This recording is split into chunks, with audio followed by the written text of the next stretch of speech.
نحمدہ ونصلی ونسلم علی رسولہ الکریم۔ محترم سامعین، آج ہم نورانی قاعدے کا سبق نمبر 1 شروع کرنے لگے ہیں۔ نورانی قاعدے کا سبق نمبر 1 جو ہے اس کا نام ہے تختی نمبر 1 اول حروف مفردات۔ یہ حروف تہجی الف با والا جو سبق ہے اس کا نام ہے۔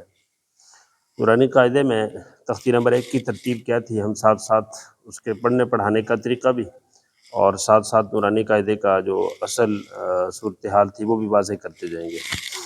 سب سے پہلے نورانی قاعدے میں قاری نور محمد صاحب رحمۃ اللہ تعالیٰ علیہ نے تختی نمبر 1 سبق کے عنوان سے پہلے اوپر اعوذ باللہ اور بسم اللہ لکھی تھی، جس طرح کہ وائٹ بورڈ پہ آپ کو نظر آ رہی ہے۔ کیونکہ بچے چھوٹے ہوتے ہیں تو چھوٹے بچوں کو تعوذ، تسمیہ، اعوذ باللہ بسم اللہ پڑھانے کا طریقہ بھی تھوڑا سا جدا ہے۔ بڑے بچے ایک سانس میں پوری اعوذ باللہ کو اور بسم اللہ کو پڑھ لیتے ہیں، لیکن جو چھوٹے بچے ہوتے ہیں وہ نہیں پڑھ پاتے۔ اس لیے نورانی قاعدے میں سب سے پہلے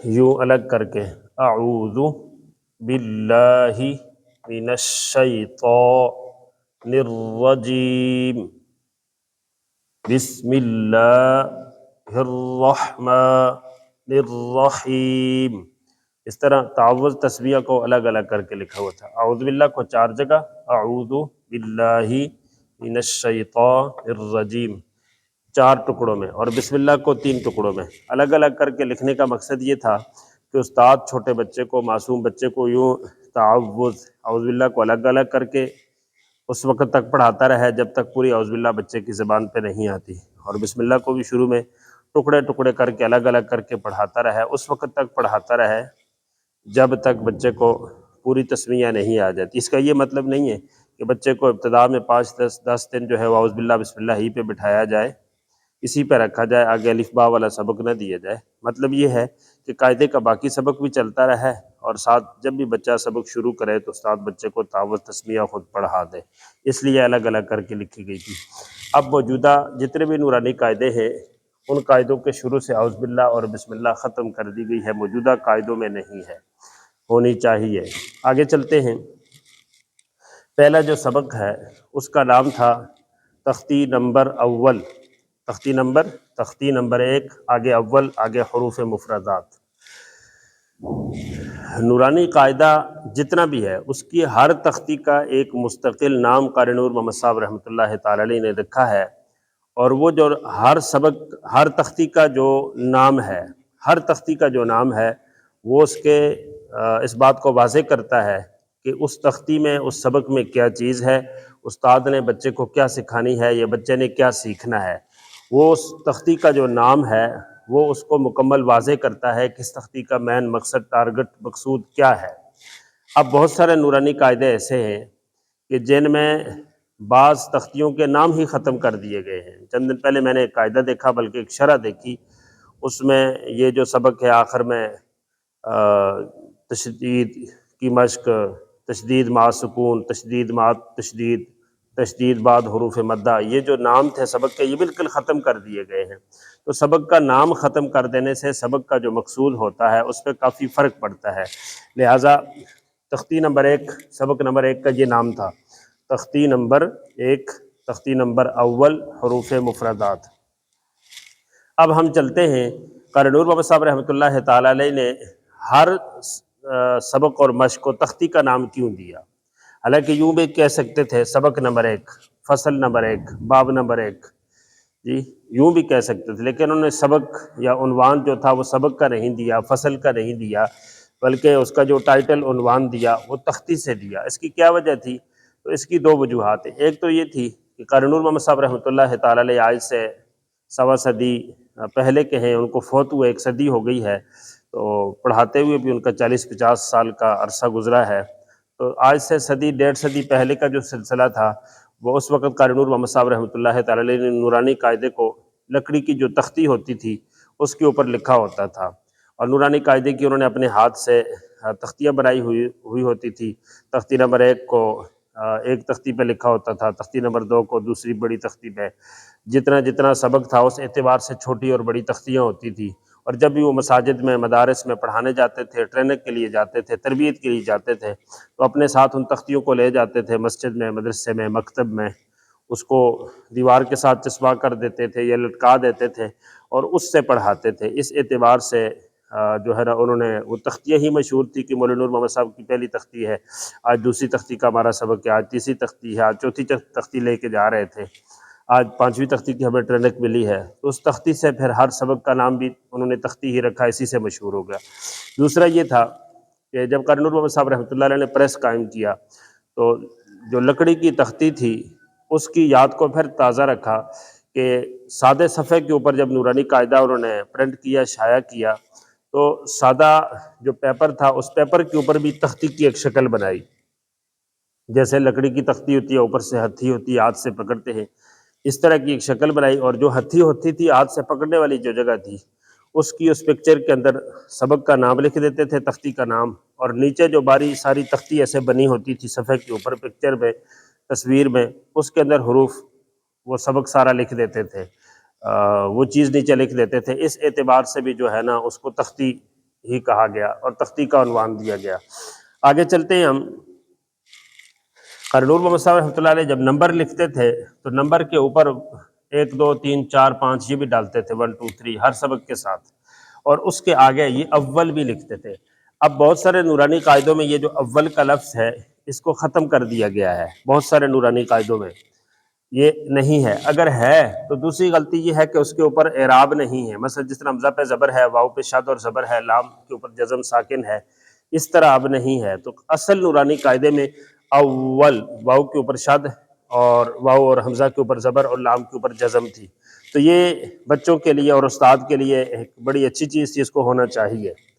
پھر دوسرا یہ کہ قاری نور محمد صاحب رحمۃ اللہ علیہ نے جو جتنی تختیاں تھیں، تختی نمبر 1 کو اول، پھر 2 کو دوم، 3 کو سوم، چہارم، پنجم، ششم، ہفتم، ہشتم، یوں انہوں نے جو ہے نا 15 16 تک یہ جو نام دیا یہ فارسی کے لیے۔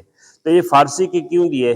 ہر وقت کا ایک محاورہ ہوتا ہے، اس کا زمانے کی ایک کیفیت ہوتی ہے، جس طرح آج ہم اردو بولتے ہیں تو ہمارے ہاں اردو کے اندر بہت سارے الفاظ انگلش کے آتے ہیں۔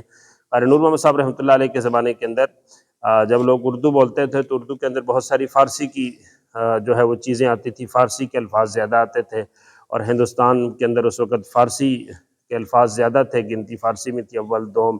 اس وقت بھی ہمارے کلمے بچے ایسے ہی پڑھتے ہیں، پہلا کلمہ طیب، اول کلمہ، دوم کلمہ، سوم کلمہ، اور اسکولوں کے جو نام پہلے ہوتے تھے اب بھی اسی طرح ہے کہ جو ہے وہ کلاس ہفتم، ہشتم، نہم، دہم، یہی نام چلے آ رہے ہیں۔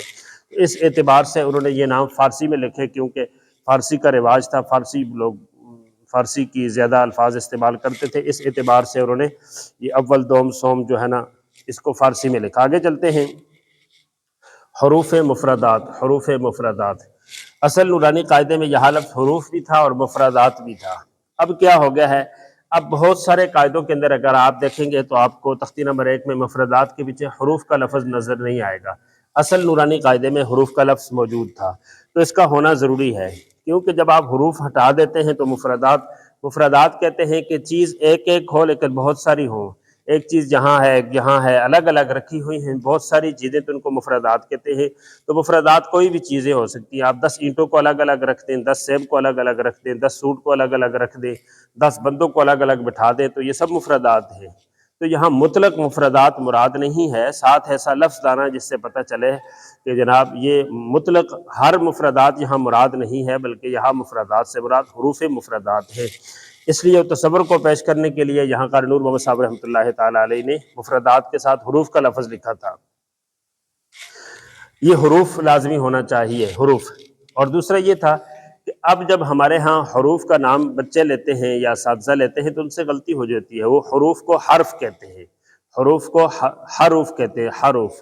تو یہ حروف نہیں ہے، حرف کی جمع ہے حروف، ہا کے اوپر پیش ہے، HUR، حروف، جی، تو اس کو حروف کہیں، حروف نہ کہیں، حروف، جی، حروف۔ دوسرا یہ تھا کہ یہ حروف کا لفظ بھی موجود تھا اور اس کے اوپر اعراب بھی تھے، مطلب ہا پہ پیش، را پہ پیش، واو کے اوپر جزم اور فا کے نیچے زیر، حروف۔ اصل نورانی قاعدے میں یہ چیز تھی تاکہ استاد کے لیے، معلم معلمہ کے لیے آسانی رہے۔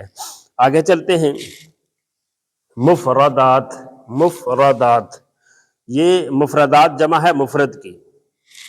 مفرد کی، مفرد ایک چیز کو کہتے ہیں، جس طرح یہ پین ہے تو ایک ہے، اس کو آپ مفرد کہہ سکتے ہیں جی۔ اس طرح 10 پین ہوں اور 10 الگ الگ رکھے ہوئے ہوں تو آپ ان کو کہہ سکتے ہیں کہ مفردات، یہ پین مفردات ہیں، مطلب یہ کہ بہت سارے بھی ہیں اور الگ الگ رکھے بھی ہوئے ہیں، تو اس اعتبار سے مفردات جمع ہے مفرد کی۔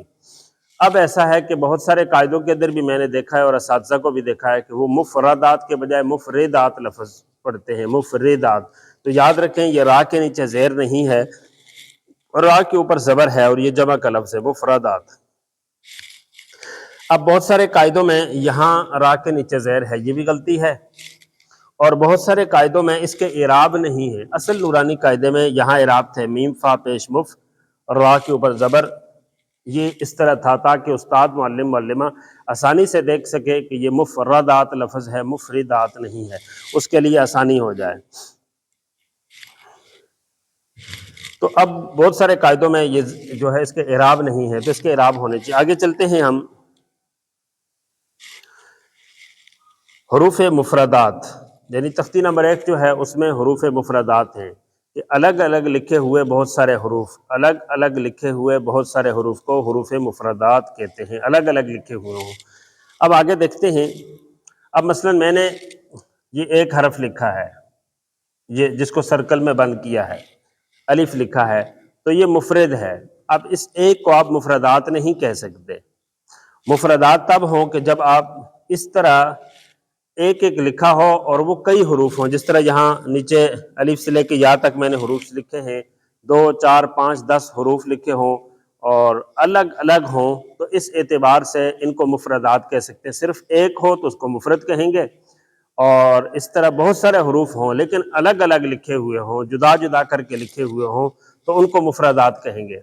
اگر حروف جوڑ کے لکھے ہوئے ہوں، مثلا میں یہاں لکھتا ہوں با لام با، اب یہ با لام با 3 جوڑ دیے ہیں، اب یہ ہیں تو 3 ہیں، ایک نہیں ہے، 3 ہیں، لیکن یہ مفردات نہیں ہیں، یہ جڑے ہوئے ہیں، تو جڑی ہوئی چیز کو بھی مفردات نہیں کہتے۔ الگ الگ ہو، جس طرح آپ دیکھ رہے ہیں کہ الف الگ ہے، با الگ ہے، تا الگ ہے، سا الگ ہے، جیم الگ ہے، ہا الگ ہے، تو یہ جو الگ الگ حروف ہوتے ہیں ان کو حروف مفردات کہتے ہیں۔ ہم آگے چلتے ہیں، حروف مفردات۔ اب جو چیز اس میں اصل سمجھنے کی ہے وہ یہ ہے کہ تختی نمبر 1 جو ہے، سبق نمبر 1، اس کا نام قاری نور محمد صاحب رحمۃ اللہ تعالی علیہ نے حروف مفردات کیوں رکھا؟ حروف مفردات کیوں رکھا؟ اگر اس سبق کا نام رکھتے حروف قرآنیہ، قرآن کے حروف، تو الف سے لے کے یا تک قرآن کے حروف تھے، یہ نام بھی بالکل ٹھیک تھا۔ اگر اس سبق کا نام رکھتے حروف عربیہ، عربی زبان کے حروف، تو الف سے لے کے یا تک عربی زبان کے حروف تھے، نام تو بالکل ٹھیک تھا۔ اگر اس کا نام رکھتے حروف ہجا، تو الف سے لے کے یا تک حروف ہجا تھے، نام تو پھر بھی بالکل ٹھیک تھا۔ اگر اس کا نام رکھتے حروف تہجی، تو الف سے لے کے یا تک حروف تہجی تھے، نام تو اس کا بالکل ٹھیک تھا۔ اگر اس کا نام رکھتے حروف مبانی سے حروف مبانیہ، بنیادی حروف، تو بالکل ٹھیک تھے، عربی زبان کے الف سے لے کے یا تک یہ بنیادی حروف ہیں، یہ نام بھی تو بالکل ٹھیک تھا۔ اور اگر اس کا نام رکھتے حروف اصلیہ، عربی زبان کے اصلی بنیادی حروف، جڑ والے حروف، تو یہ بالکل الف سے لے کے یا تک یہ جو عربی زبان کے بنیادی حروف ہیں، تو ان کا نام حروف قرآنیہ رکھتے تب بھی ٹھیک تھا، حروف عربیہ رکھتے تب بھی ٹھیک تھا، حروف ہجا رکھتے تب بھی ٹھیک تھا، حروف تہجی رکھتے تب بھی ٹھیک تھا، حروف اصلیہ رکھتے تب بھی ٹھیک تھا، اور حروف مبانیہ رکھتے تب بھی ٹھیک تھا۔ لیکن ان سب ناموں کو چھوڑ کے قاری نور محمد صاحب رحمۃ اللہ تعالی علیہ نے ان کو حروف مفردات کا نام کیوں دیا؟ حروف مفردات کا نام کیوں دیا؟ آخر اس میں وجہ کیا ہے؟ وہ وجہ ہر معلم اور معلمہ کو سمجھنی چاہیے، وہ ذہن میں ہونی چاہیے بات، تاکہ سبق کے سمجھنے سمجھانے میں آسانی ہو۔ جیسا کہ میں نے عرض کیا کہ نورانی قاعدے کے جو سبق کے نام ہے نا، وہ پچھلا جو سبق ہے اس کا نام ممکن ہے اگلے کے مقابلے میں ہو اور اگلے سبق کا نام پچھلے کے مقابلے میں ہو۔ مثلا ہم تختی نمبر 1 کو دیکھتے ہیں، حروف مفردات، تو اس کا نام مفردات رکھا ہے کہ ایک ایک الگ الگ حروف، ایک ایک الگ الگ حرف۔ اور ہم تختی نمبر جب 2 کو دیکھتے ہیں تو وہاں ہے حروف مرکبات، جڑے ہوئے حروف۔ تو تختی نمبر 1 کا نام انہوں نے تختی نمبر 2 حروف مرکبات کے مقابلے میں رکھا ہے، اور تختی نمبر 1 حروف مفردات کا نام تختی نمبر 2 حروف مرکبات کے مقابلے میں رکھا ہے۔ یہاں اگر ایک ایک حرف ہے، الگ الگ ہے، تو تختی نمبر 2 میں جڑے ہوئے حروف ہیں، وہاں اگر جڑے ہوئے ہیں تو یہاں ایک ایک حرف ہے۔ تو امید ہے یہ بات سمجھ آ گئی ہوگی کہ حروف مفردات الگ الگ، یہ نام اس لیے رکھا کہ تختی نمبر 2 میں جڑے ہوئے حروف تھے، وہاں الگ الگ نہیں تھے، جڑے ہوئے تھے، مرکب تھے، تو اس کے مقابلے میں یہاں الگ الگ رکھا کہ مفردات مرکبات کے مقابلے میں ہے اور مرکبات مفردات کے مقابلے میں ہے۔ یہی مین وجہ ہے جس کی وجہ سے اس تختی کا نام انہوں نے حروف مفردات رکھا، حروف مفردات۔ اب نورانی قاعدے کے اندر یہ جو حروف تہجی ہیں الف سے لے کے یا تک، یہ لکھنے کا اصل نورانی قاعدے میں یہ طریقہ نہیں تھا جس طرح میں نے لکھا ہے، یہ آج دنیا بھر میں نورانی قاعدوں میں موجود ہے، بلکہ اس کے لکھنے کا ایک اور طریقہ ہے۔